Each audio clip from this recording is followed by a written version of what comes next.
Beach FM, locals talking to locals. Beach FM, wonderful to welcome back to the radio Duane Emeny, CEO of that great organisation Air Chathams. Duane, welcome, and it's welcome back to Kapiti for Air Chathams, I believe. Yeah, g'day, John, and yeah, it's good to be back. I guess we've had a little bit of a hiatus on the radio lately due to the alert level changes here in Auckland, but yeah, really excited about getting some aeroplanes back in the air and back to the coast. Must have been a tough time for you and the team. Yes and no. I think it's it's out of our hands, right? So basically, we do what we need to do. It is a good opportunity to take stock and work on some projects that are coming through. So all of our team, especially at administrative level, have been working from home mostly, and yeah, it's been some really good progress there. But yeah, obviously very disappointing that we haven't been able to fly and keep the regions connected over the last few weeks. Which is what you do, and do very, very well indeed. So I imagine that we've got the face mask requirement, which in fact I believe is mandated now, but you've been doing that for quite some time.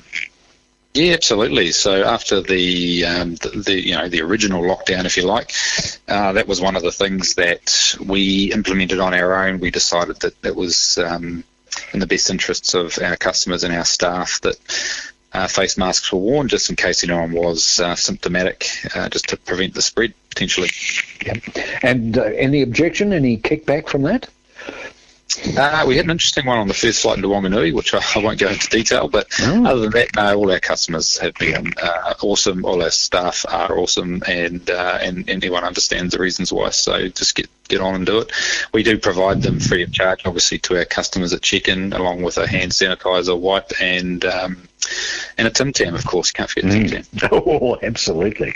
Luxurious. Yes, the wipes are important, the hygiene requirements. In a way, I hope this carries on, even after the current kerfuffle over COVID-19. I hope that we have learnt something from this, that personal hygiene is not only a personal responsibility, but to a certain extent, it's a personal insurance policy as well, isn't it?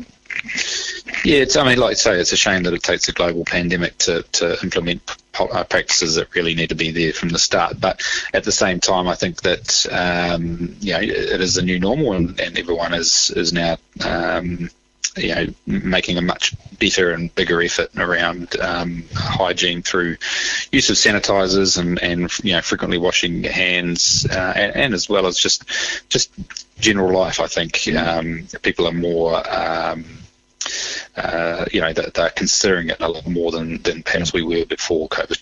Absolutely, and I believe that many of the diseases that we tend to have over winter, they've been suppressed because people have been doing what they should have been doing for all of these years, and those other diseases have really gone down. So that's a really good thing.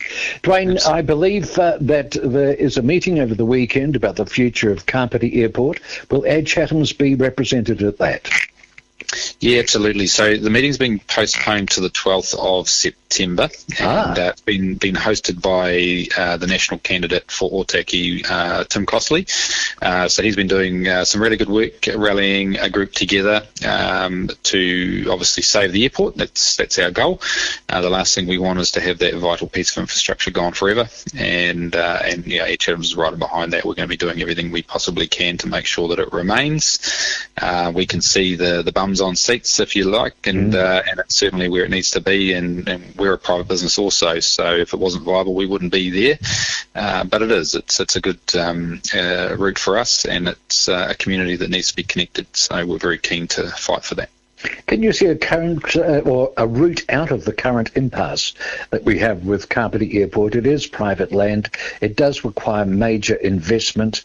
There is apparently a peeling off of the commercial enterprises that were supposed to keep the airport viable. It does seem to me to be a bit of a mess and difficult to see an obvious way of resolving it. Yeah, I think if you look at it, I mean, ultimately, Templeton Group or New Zealand NZ PropCo made the decision to purchase the land package from Todd Property, and ultimately, when you do that, you've got to do due diligence on what you're buying. I mean, everyone else does.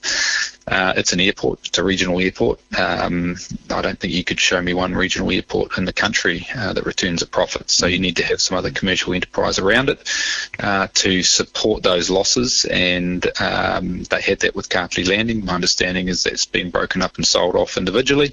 So, these are decisions made commercially at their level, and I don't think the community or the operators at the airport currently should be affected by that. However, there does appear to be some kind of revenue gap. Are you advocating some kind of public ownership? I think in terms of the foreseeable future for the airport as an ongoing asset, it really needs to go under some form of either local government or central government control, and really it needs to be looked at in the wider infrastructure network of New Zealand, and I think that's why these regional airports play such a key role. But ultimately, they do need support. It's just it hasn't been possible to date for any airport to generate enough commercial revenue to sustain itself. It is a loss-making asset, but the wider economic benefits are great. I think that's a very good point to make, and perhaps we should leave it at that and see what further developments may be. Great to hear that you're certainly part of the discussion, because you really, to a certain extent, are at the forefront of demonstrating why we need Kapiti Airport, and let's hope that we can retain it one way or t'other. Duane Emeny, thank you very much for joining us here on Beach FM. It is always a pleasure. Brilliant. Thank you very much, John. 106.3 Beach FM.